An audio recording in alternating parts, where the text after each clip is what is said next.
Good morning, students. Today's discuss about history chapter number 3 ग्रामीण क्षेत्र में शासन करना। पहले हम लोग इस टॉपिक से संबंधित अध्ययन कर चुके हैं, जिसमें आपको कई ऐसी चीज़ों के बारे में बताया गया जिसके माध्यम से किस प्रकार उन्होंने व्यापार के अलावा और भी कई चीज़ें की। अब टॉपिक आता है यूरोप के लिए फसलें। आज हम लोग इसी के बारे में अध्ययन करेंगे कि ब्रिटिश साम्राज्य है वो यूरोप के लिए वो चाहता था भारत में ऐसी फसलों का उत्पादन किया जाए जिनका यूरोप में उनकी आवश्यकता है। इसीलिए वो महसूस भी कर चुके थे कि कृषि के माध्यम से किसानों को पिता की तरह उनका ध्यान रखा जाए, तो निश्चित ही हम कुछ ऐसे कार्यों कर सकेंगे जिसमें हमें लाभ होगा। और उनको यह भी महसूस हो चुका था कि ग्रामीण क्षेत्र के व्यक्तियों के द्वारा या किसानों के द्वारा न केवल राजस्व प्रदान कर सकते हैं, बल्कि वहाँ यूरोप की ज़रूरतों के हिसाब से सही फसलें भी पैदा की जा सकती हैं। 18वीं सदी के आखिर तक कंपनी में अफ़ीम और नील की खेती पर पूरा जोर लगा दिया गया, क्योंकि अफ़ीम एक प्रकार का धूम्रपान होता है जिसकी खेती यहाँ पर होती है और उस पर एक नए उत्पादन के रूप में उसको प्रचलित करके ब्रिटिश साम्राज्य जो था वो अपने पूरे यूरोप में उसका निर्यात करता था, क्योंकि ये निश्चित था कि यहाँ से जो भी कच्चा माल वो ले जाते थे उसको एक प्रोडक्शन के माध्यम से तकनीकी के द्वारा उसको परिवर्तित करके एक नए प्रारूप में तैयार कर देते थे। इसके अतिरिक्त नील की खेती पर भी जोर लगा दिया था। नील की खेती क्या है, एक प्रकार का एक ऐसा पौधा था जिसके नीले कलर, क्योंकि नील का जो कलर होता है, रंग होता है, वो नीला होता है, जिसका हम लोग वस्त्रों में कलर करने में, जिससे उसके कलर होने से शाइनिंग आती है। आपने भी देखा होगा बहुत से प्रकार के नील प्रोडक्ट आते हैं, लेकिन कुछ जो रोबिन ब्लू करके आती है वो प्योर नील होती है, जो इसी ब्रांड से तैयार की जाती थी, जिसमें वास्तव में शाइनिंग होती है। एक आती है आपका वायलेट, उसमें बैगनी कलर में टाइप में होती है, उजाला वगैरह। आगे आपको पता चलेगा कि वो भी प्लांट होता था, लेकिन वो यहाँ नहीं, ब्रिटिश में होता था, लेकिन इसमें मात्रा अच्छी थी इसलिए इस पर वो ज़्यादा जोर देते थे और यहाँ से उसका आयात करते थे। आयात करने के लिए और इसके अतिरिक्त लगभग 150 साल तक अंग्रेज़ देश के विभिन्न भागों में किसी न किसी फसल के लिए किसानों को मजबूर करते रहे। मजबूर करने का मतलब ज़बरदस्ती इस पर दबाव बनाना, जैसे बंगाल में पटसन की खेती पर जोर। पटसन एक प्रकार का आपका जिससे ये रस्सी वगैरह बनाई जाती है, उस तरफ गाँव के लोग जानते हैं पटसन क्या होता है। असम में चाय का उत्पादन, चाय के लिए संयुक्त प्रांत जो वर्तमान में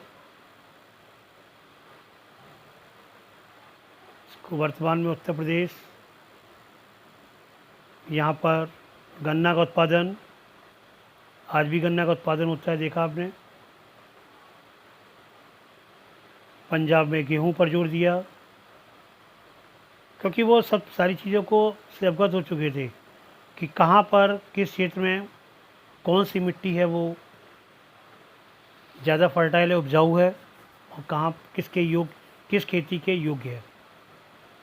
महाराष्ट्र व पंजाब में कपास की खेती, क्योंकि इसी कपास से खेती से के माध्यम से ही वस्त्रों का निर्माण होता था। मद्रास में चावल। तो धीरे धीरे उन्होंने काफ़ी खेतियों पर जोर दिया। अब ये बात ये आती थी कि अब ये कैसे किया गया। अंग्रेज़ों ने अपनी ज़रूरत की फसलों को की खेती को फैलाने के लिए कई तरीके अपनाए। इसी तरह की एक फसल उत्पादन की ऐसी ही पद्धति को अच्छी तरह समझें। किस तरह फैलाया उसी का देखिए एक चित्र आपको दिखाया जा रहा है। ये इन दोनों चित्रों में देखो आपको कुछ ये कलमकारी छाया 20वीं सदी भारत का है, और ये मॉरिस कॉटन छापा 19वीं सदी का उत्तरार्ध इंग्लैंड का है। दोनों में परिवर्तन देखिए क्या अंतर पाया गया है। और इसी के माध्यम से उन्होंने एक क्वेश्चन भी किया कि क्या रंग का भी कोई इतिहास है। ये आपको पता चल गया कि हाँ वास्तव में रंग का इतिहास है। 5 अच्छे में सूती कपड़े के छापों की 2 तस्वीरें दी गई हैं। बाईं तरफ की तस्वीर पर भारत में आंध्र प्रदेश के बुनकरों द्वारा बनाए गए कलमकारी छापे दिखाई दिए हैं। दूसरी तरफ ब्रिटेन प्रसिद्ध कवि कलाकार विलियम वॉशिंगटन द्वारा बनाए गए फूल वाले छापे। दोनों छापों में एक बात समान है कि दोनों में ही गहरे नीले रंग का प्रयोग किया गया है। ये निश्चित है। इससे आमतौर पर नील कहा जाता है। इसे क्या बोलते हैं? नील। और नील क्या एक पौधा है जहाँ से नील को प्राप्त किया जाता है, उसी से ये नीला रंग बनाया जाता था। अब आता है कि यह रंग किस तरह पैदा किया जाता था। इन छापों में आपको जो नीला रंग दिखाई दे रहा है वह नील नाम के एक पौधे से निकाला जाता था। इस बात की काफ़ी संभावना है कि 19वीं सदी के ब्रिटेन में मॉरिशस के छापों में इस्तेमाल किया गया नीला रंग भारत में उगने वाले नील के पौधे से ही तैयार किया गया। उस समय भारत दुनिया में नील का सबसे बड़ा स्रोत था। दुनिया में यानी उस समय भारत जो था वो सबसे बड़ा स्रोत था। किसका? नील का। अब आप पर क्वेश्चन आता भारत में भारतीय नील की मांग क्यों थी। अभी मैंने पहले बताया था नील का पौधा जो मुख्य रूप से उष्णकटिबंधीय इलाकों में युक्त था, और 13वीं सदी तक इटली, फ्रांस और ब्रिटेन के कपड़ा उत्पादक कपड़ों की रंगाई के लिए भारतीय नील का इस्तेमाल करते रहे थे। उससे भारतीय नील की बहुत बड़ी मात्रा में यूरोपीय बाज़ारों में पहुंचती थी। उसकी कीमत भी बहुत ऊंची रहती थी, इसलिए यूरोपीय कपड़ा उत्पादकों को बैगनी और नीले रंग बनाने के बोर्ड नामक एक और पौधे पर निर्भर रहना पड़ता था। यानी एक बोर्ड नाम का एक पौधा था, उससे भी रंग पैदा होता था, लेकिन उसमें बैगनी और नीले रंग, बैगनी की मात्रा ज़्यादा होती थी। बोर्ड पौधा वो शीतोष्ण होता था, छेद में उगता था, इसलिए बोर्ड पौधा था वो शीतोष्ण क्षेत्र में उगता था, इसलिए यूरोप में आसानी से मिल जाता था क्योंकि वहाँ का मौसम इसी तरह रहता है। उत्तरी इटली में, दक्षिणी अफ्रीका, फ्रांस और जर्मनी और ब्रिटेन में कई हिस्सों में पौधा उगता था। नील के साथ प्रतिस्पर्धा से परेशान यूरोप के बोर्ड उत्पादकों ने अपनी सरकारों पर दबाव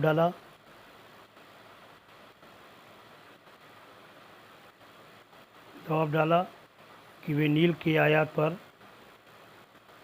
पाबंदी लगा दें। क्यों लगा दें पाबंदी? क्योंकि उनका नुकसान हो रहा था। चमकदार नीला रंग मिलता था, जबकि बोर्ड से मिलने वाला रंग बेजान और फीका होता था। 17वीं सदी तक आते आते यूरोप बड़ा कपड़ा उत्पादकों ने नील के आयात पर लगी पाबंदी पर ढील देने के लिए अपनी सरकारों को राजी कर लिया। कैरिबियाई द्वीप समूह में सेंट डोमिंगो में फ्रांसीसी, ब्राज़ील ने पुर्तगाली, जमैका में ब्रिटिश और वेनेजुएला में स्पेनिश लोग नील की खेती करने लगे। उत्तर अमेरिका के भी बहुत सारे भागों में नील के बागान सामने आ गए। अब नील के बागान, आपने चाय के बागान सुने होंगे, क्योंकि बागान का मतलब होता है बहुत बड़ा क्षेत्र जिसमें पूरे क्षेत्र में, उस क्षेत्र में एक ही फसल का उगना या उगाना। तो उसी प्रकार से बड़े बड़े खेत, यानी अगर हमारे पास जितने भी खेत है सारे पूरा खेत मिक्स करके पूरे खेत में पूरा उसी को एक ही फसल को उगा देना, तो वो बागान कहलाता था। 18वीं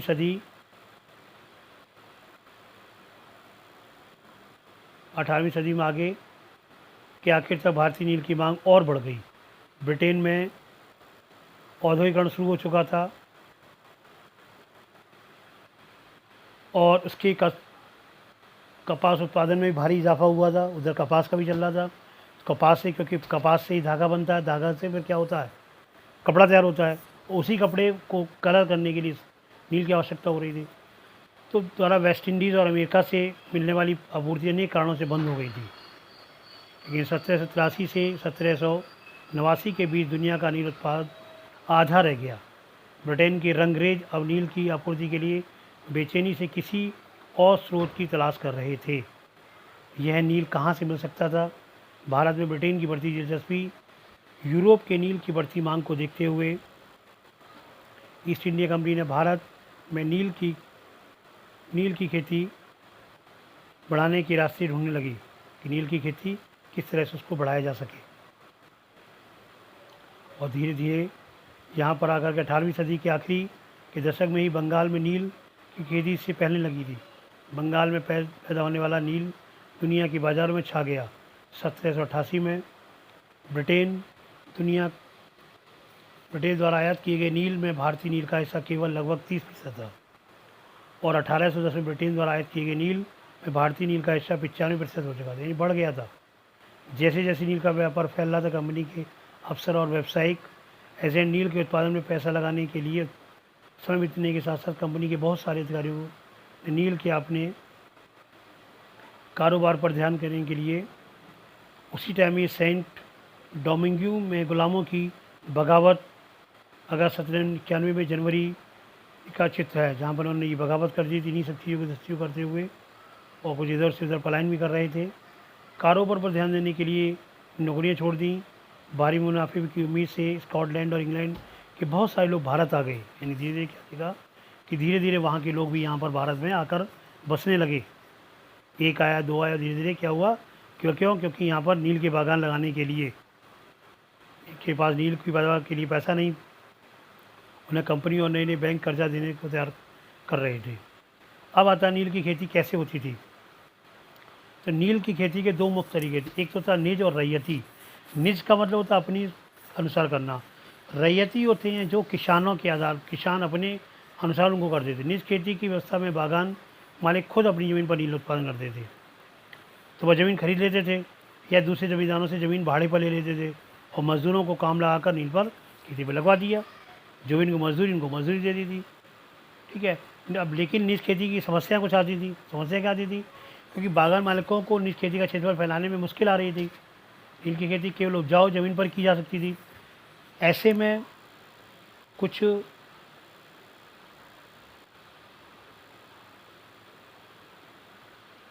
ऐसी भी छोटे मोटे खेत उनके हाथ लग पाते थे। नील खेती करने के लिए उन्हें बड़े बड़े भूखंडों की ज़रूरत थी। इसी तरह ज़मीन उन्हें कहाँ से मिल सकती थी? उन्हें नील फैक्ट्री कई इर्द गिर्द पट्टे पर ज़मीन लेने के प्रयास किए। वहाँ के किसानों को हटवा दिया। काफ़ी टकराव तनाव पैदा भी हो जाता था। मज़दूरों का इंतजाम करना भी आसान नहीं था। बागान के लिए बहुत सारे मज़दूर की ज़रूरत होती थी। मज़दूर की ज़रूरत भी सबसे ज़्यादा उसी समय होती थी जब किसान धान की खेती में बस रहते थे। तो अपने आज भी हम लोग देखते हैं कि कभी कभी हम लोगों को आवश्यकता होती है। उस टाइम कोई खेती का अगर वो चल रहा होता तो किसान अपने उसमें होते, जब वो फ्री होते तो मार्केट में आते, मार्केट के वो काम करते हैं। तब वो मजदूरी के रूप में अन्य कार्य करने के लिए वो तैयार होते हैं। तो वही होता है ना, जहाँ हमें आवश्यकता होती है तो वो साधन हमारे पास नहीं होते हैं, और जब साधन होते हैं तो हमारे पास आवश्यकताएँ कम होती हैं। बड़े पैमाने पर निज खेती के लिए की भी ज़रूरत पड़ती थी।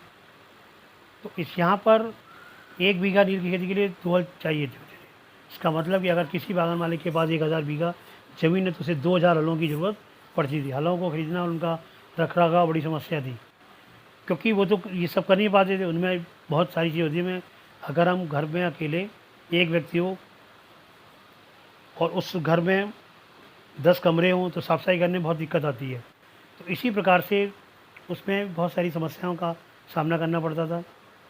किसानों से भी हल नहीं मिल सकते थे, क्योंकि वो अपनी ज़रूरतों के लिए उनका प्रयोग करते थे। उत्पादों को ज़रूरत, नील के उत्पादन को ज़रूरत होती थी। उसी समय किसानों को हल बैल भी चावल खेतों में व्यस्त रहते थे। 19वीं सदी के आखिर में बागान मालिक निज खेती का क्षेत्रफल फैलाने में हिचकिचाते थे। इस व्यवस्था के तहत नील की पैदावार वाली 25% से भी कम ज़मीन आती थी।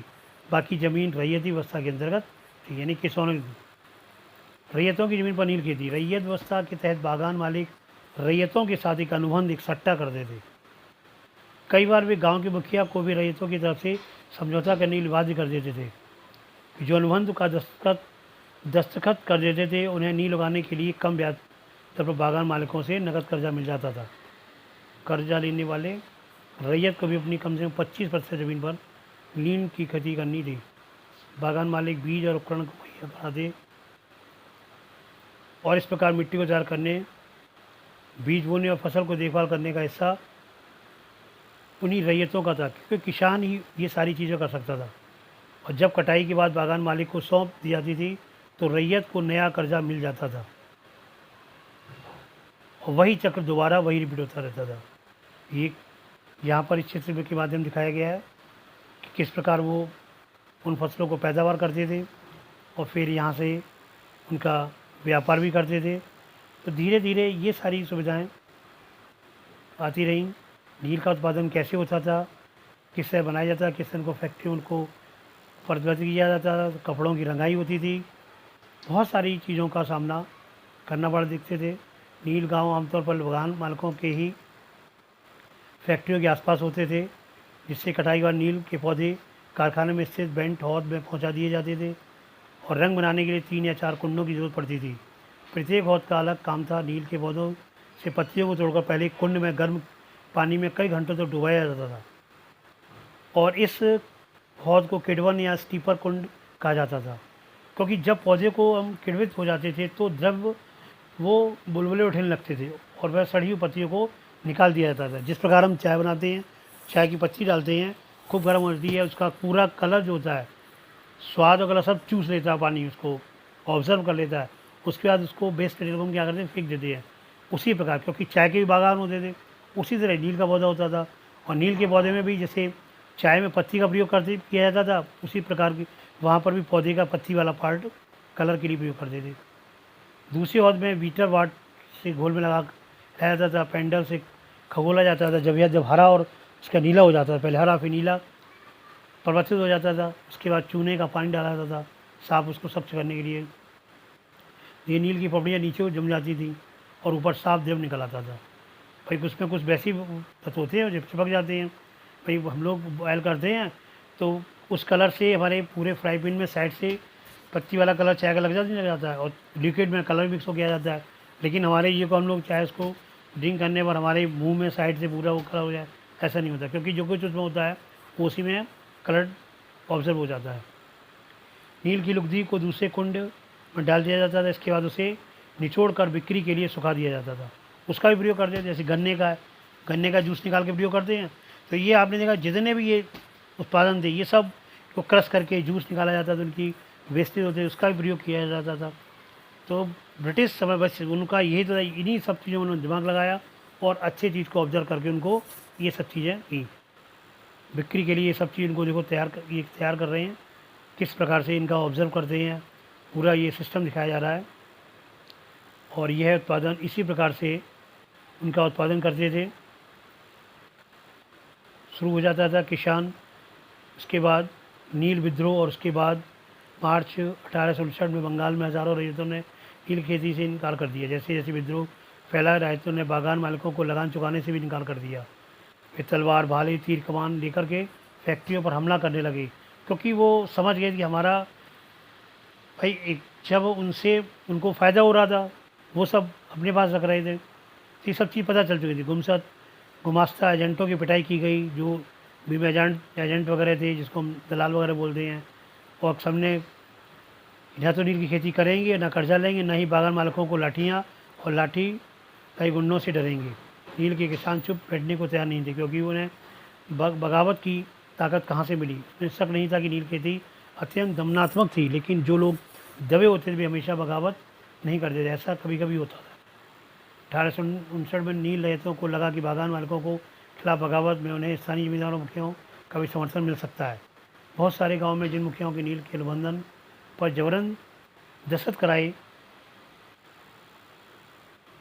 वो सब इस तरह से होता चला गया और स्थानीय बहुत सारे किसानों में उसको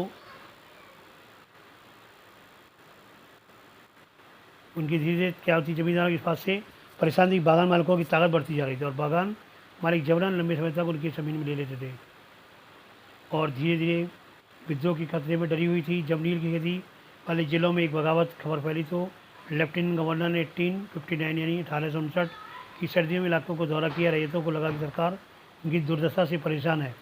वरसाड मजिस्ट्रेट एस्ले ईडन ने एक नोटिस जारी किया जिसमें कहा गया कि रैयतों को नील के अनुबंध मानने के लिए मजबूर नहीं किया जाएगा।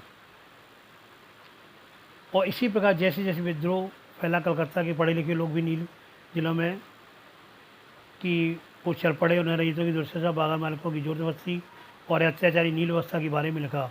इस बगावत से परेशान होकर सरकार को बागान मालिकों की रक्षा के लिए सेना बुलानी पड़ी। नील उत्पादन व्यवस्था की जांच करने के लिए एक नील आयोग भी बना दिया। यानी देख, इसको करने के लिए क्या क्या नहीं करना पड़ा उन लोगों को, क्योंकि उनको मालूम था अगर ये ऐसा बंद हो गया तो हमारा बहुत नुकसान होगा। और इस बगावत के बागानों में नील का उत्पादन धराशायी हो गया। इसके बाद बागान मालिक बिहार पर ध्यान देने लगे। 19वीं सदी के आखिर में कृत्रिम रंगों का निर्माण होने लगा। उनका व्यवसाय पूरी तरह प्रभावित हुआ, फिर भी वे उत्पादन फैलाने में सफल रहे। फिर दूसरी जगह करने लगे। महात्मा गांधी दक्षिण अफ्रीका में लौटे तो बिहार के एक किसान ने उन्हें चंपारण आकर नील किसान व्यवस्था को देखने का न्योता दिया। और 1917 में महात्मा गांधी का यह दौरा नील बागान मालिकों के खिलाफ चंपारण आंदोलन की शुरुआत थी, क्योंकि उन्होंने कहा चांदपुर थाना में कुछ लोगों ने कि मैं भीख मांग लूँगा लेकिन नील नहीं उगाऊँगा। 5 जून 1860 को नील आयोग के सदस्यों ने बात की और हाजी मुल्ला ने कुछ सवालों के जवाब इस तरह दिए। ये वेस्ट इंडीज़ का नील उत्पादन है। यहाँ पर भी बहुत उत्पादन इसका किया जाता था, जगह जगह मशीनों के द्वारा इनका गोल वगैरह तैयार करते थे। तो इस प्रकार ये चैप्टर यहीं समाप्त हो गया है। नेक्स्ट वीक हम लोग अगले चैप्टर के बारे में डिस्कस करेंगे। इस प्रकार देखा कि किस प्रकार से उन्होंने इन खेतियों पर जोर दिया और उनसे अधिक से अधिक लाभ प्राप्त करने का चेष्टा की। किसानों, रैयतों को परेशान किया, उन्हें कई कारणों परेशानियों का सामना करना पड़ा। फिर ज़मींदारों को या इन लोगों को भी लगा कुछ सब गलत हो रहा है, तो धीरे धीरे वो मिलकर के वो भी आंदोलन में आ गए। यहाँ तक कि गांधी जी अफ्रीका से वापस होने के बाद उन्होंने भी उनका सहयोग किया और एक चंपारण आंदोलन किया, जिस सभी लोगों ने सहभागी करा। इस प्रकार आपका ये चैप्टर यहीं समाप्त है। Thanks, have a good day.